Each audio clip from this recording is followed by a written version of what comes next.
Even the best espresso machine won't make amazing coffee without the right beans. So, let's talk to an expert to get the inside scoop.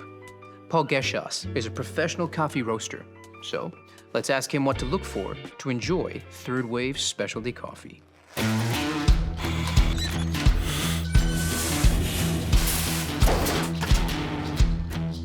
Well, it starts with freshness, but you don't want too fresh. Coffee beans are at their peak flavour from about 5 to 30 days out of roast. Immediately after being roasted, coffee releases CO2, so using it before that 5-day mark makes it a bit more challenging to work with. Once the beans are older than about 30 days, volatile aromatics start to fade, so the coffee loses the best parts of its character.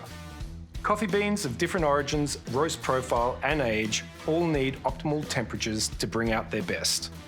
93 degrees Celsius is a great starting point to understand the flavour potential of any coffee.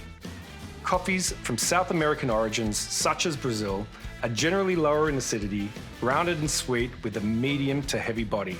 Their nutty and chocolatey flavour notes make them a good choice to pair with perfectly textured milk. On the other hand, coffee beans from African origins, like Ethiopia and Kenya, are higher in complex acidity and can be more floral and delicate. Stone fruit and citrus are very common flavour notes you'll experience and make these origins the perfect choice for a single origin espresso or long black. Blending multiple varietals to build taste complexity is something we like to do as roasters, so definitely take some time to truly experience different blends at home.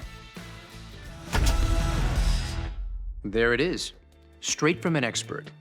Only buy beans with a roasted on date, so you know exactly how fresh they are, and get to know coffee bean origins with their unique flavor properties.